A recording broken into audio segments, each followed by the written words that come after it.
eu sou a Tayana Conrad. Começa agora mais um programa Alesp Conecta. E no programa de hoje a gente vai falar um pouquinho sobre o setor orgânico. Por isso eu trago aqui hoje para conversar com a gente o Rogério Dias, ele que é presidente do IBO, o Instituto Brasileiro dos Orgânicos. Seja muito bem-vindo, Rogério. Obrigado, Tayana. Obrigado pelo convite.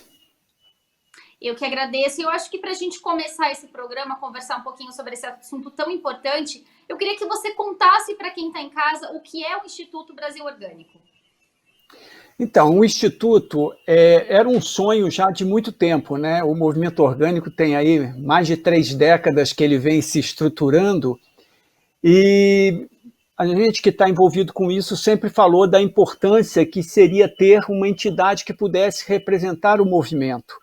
E quando a gente fala representar o movimento, é uma entidade que não seja de produtores, não seja de empresas, seja uma entidade que seja de todos que têm interesse na questão da agricultura orgânica. E aí envolve pesquisadores, envolve consumidores, envolve os professores, todo mundo que está nesse mundo e que sonha com uma agricultura diferente, uma agricultura de base sustentável, né, que seja mais harmônica com o meio ambiente, que produza alimentos saudáveis. Então, o Instituto veio para isso, para poder cumprir esse papel de representar as pessoas que estão envolvidas com esse movimento no Brasil inteiro. E explica um pouquinho também para a gente como que está esse movimento Brasil Orgânico hoje no Brasil. Nós podemos dizer que na última década, a agricultura orgânica no Brasil ela deu um salto muito grande, no sentido de que ela se profissionalizou. Nós tivemos a aprovação de um marco legal, né, uma legislação para orgânicos, criação de mecanismos de controle oficializados, então nós passamos a ter a identificação clara do que é um produto orgânico, e isso cumpriu um papel muito importante para que o consumidor pudesse ter confiança. Antes da gente ter esse processo do marco legal, era difícil para os consumidores, eles muitas vezes ficavam na dúvida, será que eu posso confiar nesse ou naquele produto, naquele produtor que está dizendo que é orgânico? E, ao mesmo tempo, também dificultava as empresas, porque você fazer um investimento no desenvolvimento de um produto, tudo isso, e depois não ter uma garantia até para você comprar matéria-prima. Como é que eu vou saber se todas as pessoas que estão dizendo que são orgânicos vendendo matéria-prima para mim são confiáveis ou não? Então, o fato de ter se criado esse regulamento todo, primeiro que ele uniformizou o que pode e o que não pode ser utilizado no Brasil inteiro. Independe de onde você está, independe do seu tamanho. E, ao mesmo tempo, criou vamos dizer assim, essa identificação do produtor para que, com isso, o mercado ficasse mais tranquilo. Então, nesse processo, nessa última década, nós tivemos um fator, um fenômeno acontecendo no Brasil, que o que antes era muito restrito ao sudeste, ao sul do Brasil, que é onde a agricultura orgânica há mais tempo vinha se estruturando, mas a agricultura orgânica passou a ser uma realidade no Brasil inteiro. Então, hoje nós temos produtores orgânicos em todas as unidades da Federação do Brasil. Então, hoje tem agricultura orgânica adaptada à Amazônia, à Caatinga, ao Cerrado, ao Pampa, ao Pantanal. Em todos os lugares, a gente tem produtores trabalhando com produção orgânica. E isso enriquece o setor, né? Porque você vai tendo também uma ampliação da diversidade de produtos ofertados e uma ampliação de tecnologias apropriadas, porque talvez uma das grandes diferenças dos sistemas orgânicos de produção para o que a gente chama de agricultura convencional é porque o sistema orgânico ele tem que ser adaptado à realidade local, né? Não é um pacote que eu posso usar em qualquer lugar do Brasil. Quem vai trabalhar um sistema orgânico de produção na Caatinga tem que entender a realidade da Caatinga, trabalhar com essas características. Se você vai para um outro bioma, você tem que fazer essa adaptação. Então, você tem uma adaptação que é climática, que é relacionada a solos, toda essa questão, e também você tem uma adaptação vamos dizer assim, à diversidade cultural e social que a gente tem no país. Então, nós temos sistemas que são muito bons, funcionam muito bem para agricultores familiares, para povos e comunidades tradicionais, e temos outros que são sistemas que foram desenvolvidos para trabalhar com produtores com mais tecnologia agregada, com áreas maiores. Então, isso tudo foi um processo muito rico que aconteceu ao longo desses últimos anos. Agora, o Instituto Brasil Orgânico, ele é um instituto novo, né? Ele fez um ano agora em outubro, é isso mesmo? Isso, nós, efetivamente, né, a criação dele, a assembleia, aconteceu no dia 3 de outubro do ano passado. Nós escolhemos essa data por ser o aniversário da professora Ana Maria Primavesi. Na época da criação foi no dia dela fazer 99 anos de idade, e ela é a patronese do Instituto, e sem dúvida nenhuma, a professora Primavesi influenciou boa parte das pessoas que se envolveram no movimento orgânico, né? Ela, desde a publicação do livro dela, do Manejo Ecológico de Solos, ela passou a ser uma grande influenciadora, e ela era uma pessoa que viajava o Brasil inteiro, dando palestras, dando aulas, era uma pessoa muito carismática. Então, por conta disso, nós escolhemos essa data de 3 de outubro para fazer a criação. Agora, é lógico, quando a gente cria uma entidade, ela tem uma situação. Uma coisa, ela foi criada oficialmente no dia 3 de outubro, mas até que a gente cumpra a burocracia para formalizar a criação do Instituto, né, porque aí você tem que fazer registro em cartório, tirar CNPJ, abrir conta, fazer essas coisas todas, o Instituto ele passou a ser efetivo, né, operacionalmente, a partir de fevereiro desse ano, que a gente começou a poder já realizar algumas coisas usando o nome do Instituto. Mas também é importante frisar que, apesar dele ter sido criado em 3 de outubro, a maior parte das pessoas envolvidas nesse processo de criação já vinha trabalhando de forma articulada, já vinha buscando formar redes, a trabalhar por essa, vamos dizer assim, essa movimentação e fortalecimento do movimento. Então, eu creio que a criação do Instituto é uma materialização, né, de algo que já vinha acontecendo e de um sonho de muita gente, de bastante tempo. Eu até entrei nesse assunto com você sobre a criação do Instituto, e era uma pergunta que eu ia te fazer. Mesmo sendo um instituto novo, você está nesse movimento dos orgânicos há bastante tempo. E eu queria que você, então, falasse, como você já respondeu essa minha pergunta, eu já sei que vocês já estão envolvidos há bastante tempo, o que a gente pode falar, o que mudou do movimento nos últimos anos? Como que está no Brasil esse movimento nos últimos anos? A gente sabe que pouco se fala ainda dos orgânicos, mas a gente já vê uma grande diferença nos últimos anos. A gente tem tido mais acesso também aos orgânicos. Então, eu queria que você falasse qual que é o cenário. Então, eu acho que um dos pontos mais importantes que a gente pode colocar é que o orgânico hoje, ninguém mais tem dúvida que o orgânico não foi uma moda, não foi uma coisa passageira.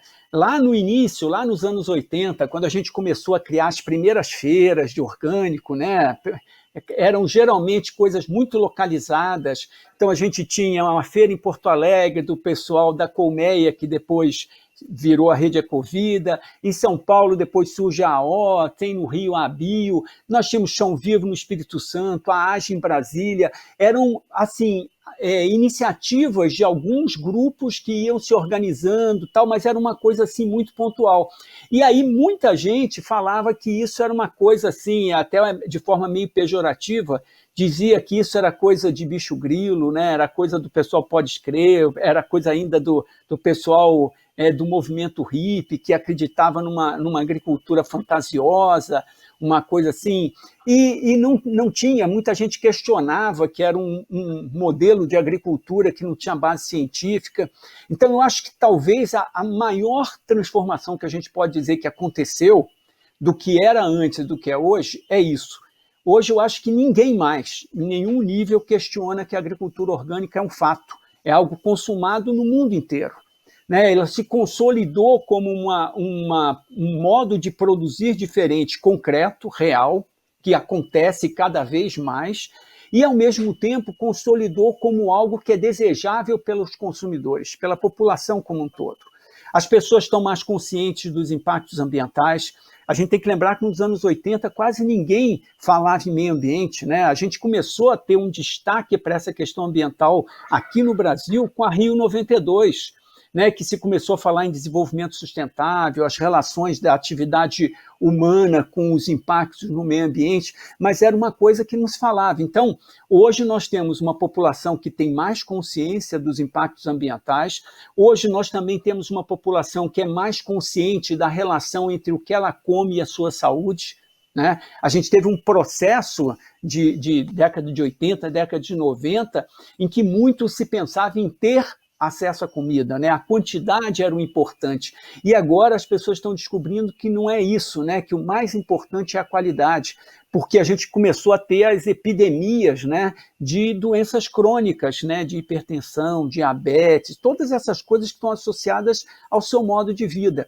Então, com a, vamos dizer assim, a clareza disso, com a quantidade de informações sobre isso, isso chegando a mais gente, né, a comunicação disso chegando a mais gente, as pessoas começaram a ficar mais atentas ao que estão comendo, né, e o que isso pode trazer como consequência. A gente tem que ver que as campanhas que acontecem nos últimos tempos com relação ao perigo dos agrotóxicos, ao risco dos agrotóxicos na comida, de você estar botando veneno na sua mesa, tudo isso são fatores que influenciaram a população. E aí, consequentemente, né, a gente, para ter um desenvolvimento desse movimento orgânico como um todo, a gente não pode que isso seja um conhecimento e uma consciência só de quem está no campo. É preciso que seja algo que aconteça simultaneamente no campo e na cidade, né, para que a gente possa ter uma demanda para que se aumente a oferta, e essa demanda para que se aumente a oferta, ela vem de um aumento da demanda pelo consumo. Então, sempre foi um desafio para o movimento orgânico, para o movimento agroecológico como um todo, como a gente trabalhar a população rural e urbana simultaneamente. A gente ir fazendo isso de uma forma gradativa para ser algo sustentável, equilibrado, e eu acho que esse talvez tenha sido... talvez essas tenham sido as principais transformações que aconteceram nesses últimos anos. Agora, como que o setor de reagiu a essa pandemia, Rogério? Olha, no começo foi uma preocupação muito grande, porque nós tivemos muitos pontos de comercialização fechados, né? Muitas feiras ficaram proibidas, essa circulação das pessoas, a questão também que nós temos muitos produtores orgânicos que ofertavam produtos nas escolas, com a alimentação escolar, e com as escolas fechando, como é que esses agricultores iam fazer? Então, num primeiro momento, houve uma preocupação muito forte de que ia ter um impacto muito grande sobre os produtores.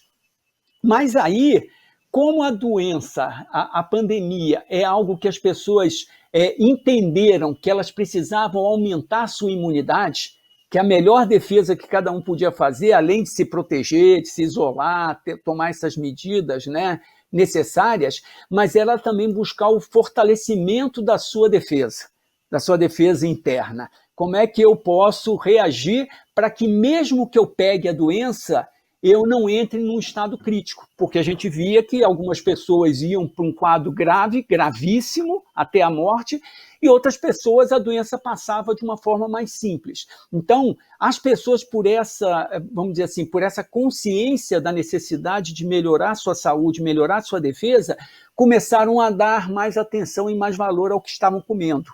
Buscar uma alimentação mais saudável, uma alimentação que pudesse garantir esse equilíbrio do seu corpo como um todo. E aí, então, essa demanda sobre a produção começou a aumentar, sobre a produção orgânica. Em paralelo a isso, nós tivemos um outro fator, é que a gente ampliou nos últimos tempos as ferramentas para e-commerce, né, para que você possa fazer essa venda pela internet. E aí vários agricultores e produtores que antes trabalhavam em feiras, e aí talvez esse seja um ponto muito importante do setor orgânico sempre ter apostado muito na venda direta, né, nessa relação nas feiras, entrega em domicílio, porque essa venda direta cria esse vínculo entre o produtor e o consumidor. As pessoas passam a ter cara, né? E isso foi muito importante, porque aí com as ferramentas de e-commerce, começaram a manter essa relação. E o que passou a acontecer é que muitos grupos de produtores que tinham suas feiras, tinham esses mercados, passaram a fazer entrega em domicílio, porque, por um lado, ficou mais difícil as pessoas não irem nas feiras, mas também, por outro lado, ficou mais fácil para entrega em domicílio, porque as pessoas estavam em casa. No dia a dia normal, que todo mundo trabalhando na rua, um dos problemas é que você fica com uma faixa de horário muito estreita para conseguir encontrar a pessoa em casa, porque a pessoa geralmente sai de manhã para trabalhar e só volta à noite. Isso é um complicador. Ao mesmo tempo, a dificuldade do carro circular, de estar. E aí, na pandemia, as ruas ficaram mais vazias, as pessoas mais em casa, e isso facilitou o processo de entrega em domicílio. Então, o que a gente pôde observar, lógico que aconteceu para grupos de agricultores e alguns agricultores isolados que certamente tiveram problemas muito grandes. Até mesmo porque a gente tem que lembrar também a questão dos trabalhadores envolvidos no processo. A segurança dos trabalhadores, dependendo da idade dos trabalhadores estarem em grupo de risco e os trabalhadores não poderem ir. Então, lógico, tem outras coisas que geraram problema, mas do ponto de vista de mercado, a gente acabou tendo uma ampliação da demanda. Então, para muitos grupos de produtores, o que aconteceu foi um crescimento bastante grande da procura e da comercialização de produtos orgânicos nessa etapa. O desafio agora é ver como é que isso vai se equilibrar com essa mudança, né, dessa abertura gradativa que está acontecendo. Porque é o que eu falei, do mesmo modo que algumas coisas favoreciam a entrega a domicílio, elas agora voltam a ficar um pouco mais complicadas. Apesar de que o que a gente está vendo é que a pandemia provocou que muitas empresas revissem, né, a maneira de trabalhar. Então, muitas empresas, muito provavelmente, não vão voltar a ter seus escritórios, vão continuar fazendo o trabalho em casa e tudo, porque viram que funciona e muitas vezes muito mais barato em termos de estrutura, né? Então, a gente ainda não sabe o que vai ser esse novo real daqui para frente, mas eu acho que, no geral, a questão da saúde, da importância da alimentação saudável, eu acho que é algo que trouxe, com a pandemia, trouxe uma maior valorização dos produtos orgânicos. Agora, Rogério, a gente pode dizer, então, que o movimento dos orgânicos já conquistou o público urbano aí para suas lutas, ajuda também com a luta, para que a gente consiga agora consumir mais os orgânicos, né? O que você tem a dizer sobre isso? Eu acho que sim, né? Quando a gente lembra, eu lembro sempre o exemplo aqui em Brasília, quando nós criamos a primeira feira de orgânico. Nós, para falarmos com o consumidor, nós montamos a feira ao lado de um quebra-molas na entrada de uma quadra.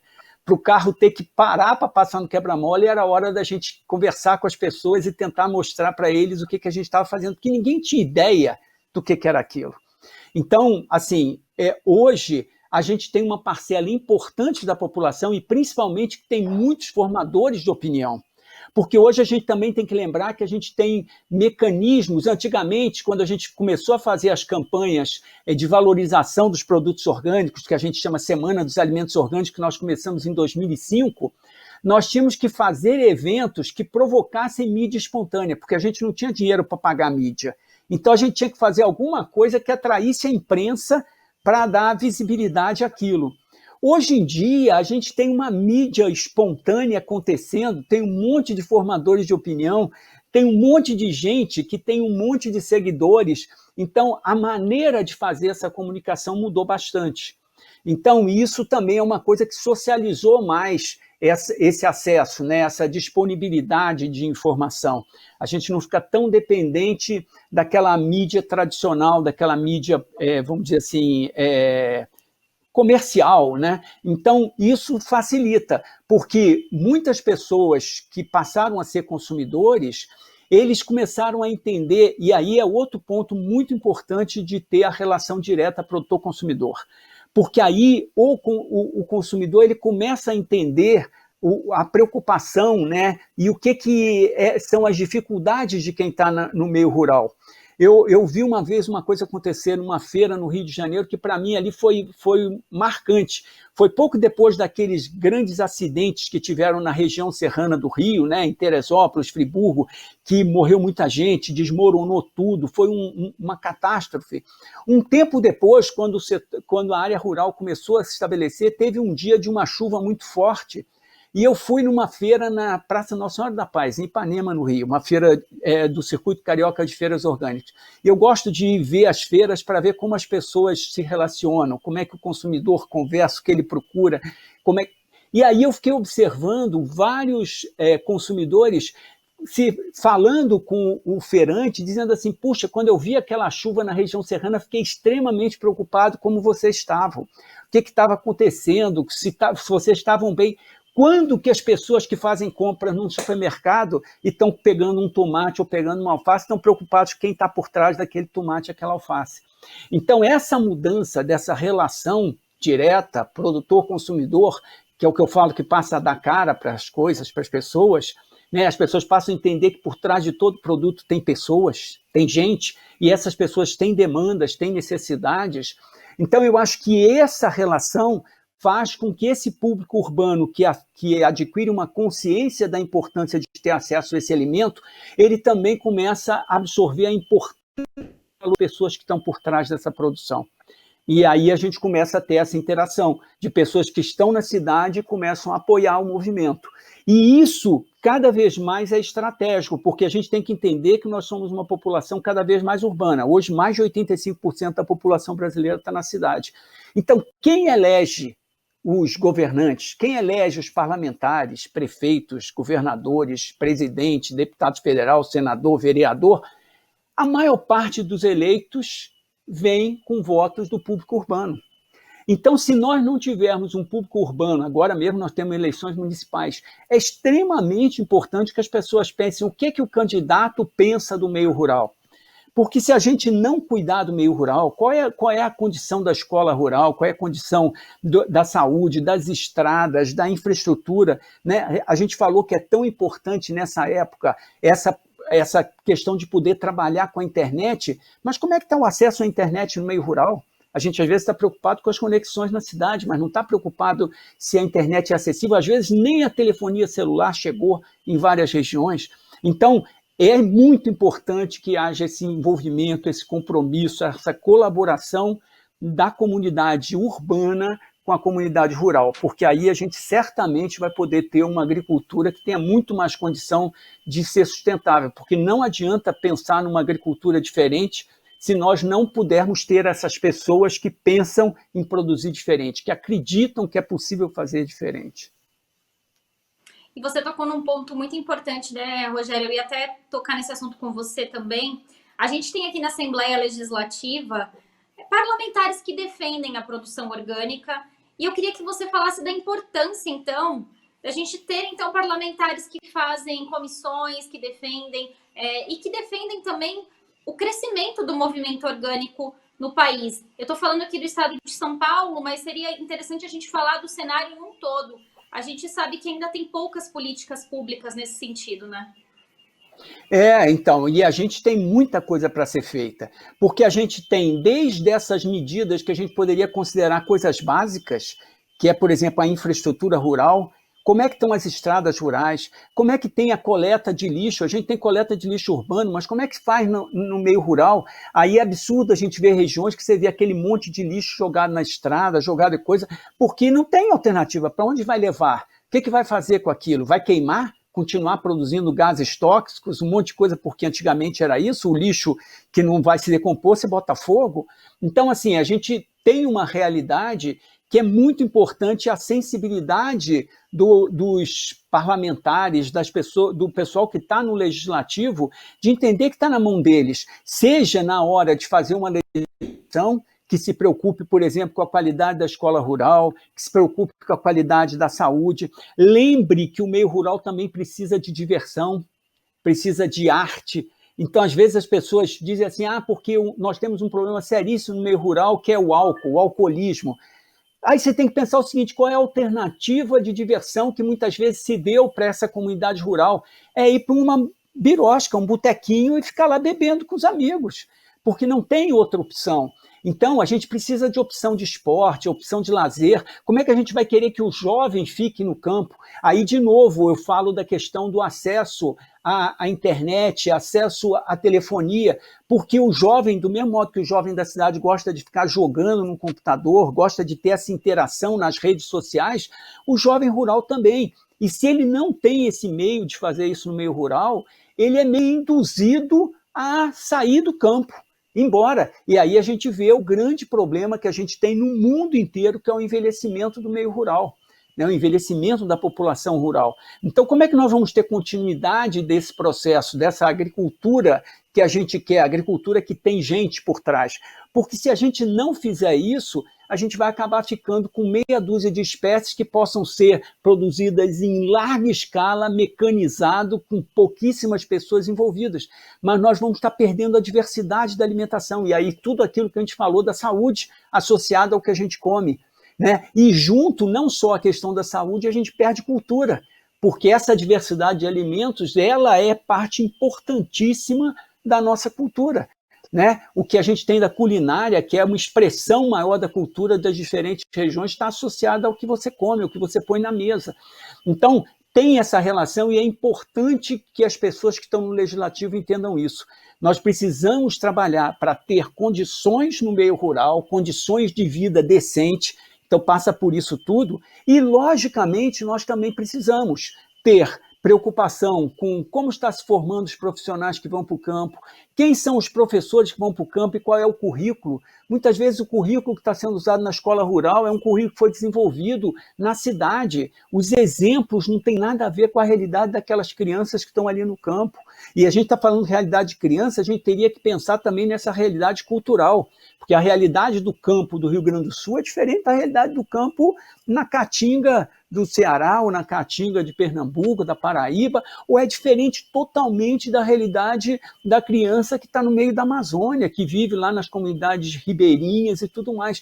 Então, a gente precisa ter essa sensibilidade para que a gente possa trabalhar por políticas públicas, trabalhar pelo direcionamento de recursos, trabalhar o tempo todo entendendo que a gente lida com uma situação que é muito complexa e que muitas vezes as pessoas que estão na cidade não conseguem ter essa sensibilidade. Então, é preciso que os parlamentares, que as pessoas que estão trabalhando, seja como vereador, principalmente os vereadores, né, que tem muito mais uma realidade local, né, mas aí entra a questão dos prefeitos e tudo mais, é que as pessoas consigam ouvir as pessoas dessas diferentes realidades, dessas diferentes dimensões, porque só assim a gente vai ter condição de avançar. O movimento orgânico, o movimento agroecológico tem uma clareza total disso. Não dá para a gente pensar numa expansão desses movimentos se a gente não conseguir fazer com que as pessoas que são eleitas, né, elas tenham essa sensibilidade e se comprometam com essas pautas e com essas agendas. Rogério, a gente está chegando aos minutinhos finais do nosso programa, mas eu queria que você deixasse o endereço do site do Instituto e também queria que você explicasse, quem está interessado, como pode fazer para participar, então, do Instituto Brasil Orgânico.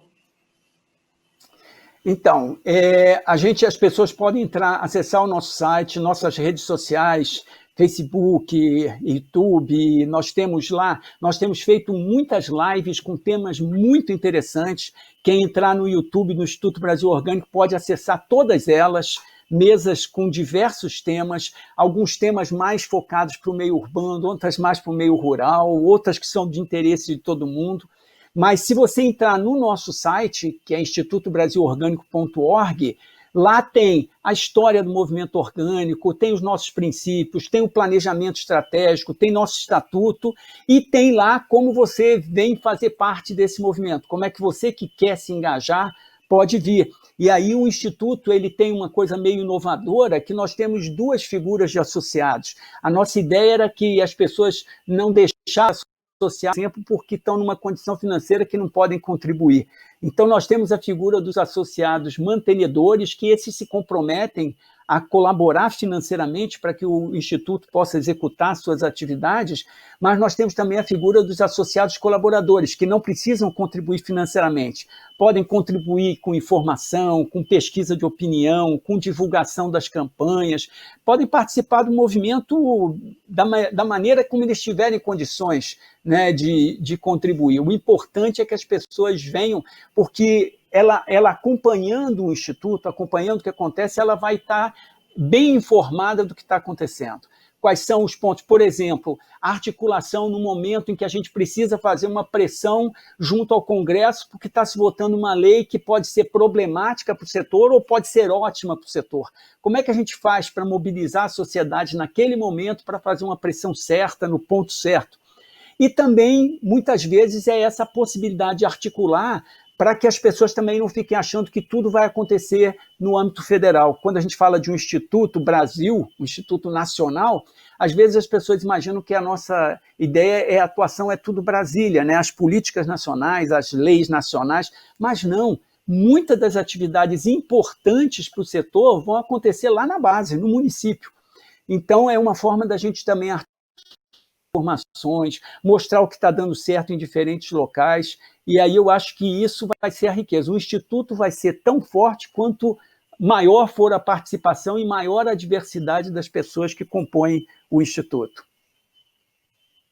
Tá certo, Rogério. Eu quero agradecer, então, essa importante conversa que a gente teve sobre um assunto que ainda é pouco falado, então eu queria agradecer pelos esclarecimentos aí, a gente lembrar desse setor que precisa muito da nossa atenção também. Eu que agradeço essa oportunidade. Muito bom conversar com vocês todos. Obrigada e até uma próxima oportunidade. Esse foi mais um programa Alesp Conecta. Para você rever esse programa, acesse a nossa plataforma no YouTube da Rede Alesp. Muito obrigada e até um próximo programa. Tchau, tchau.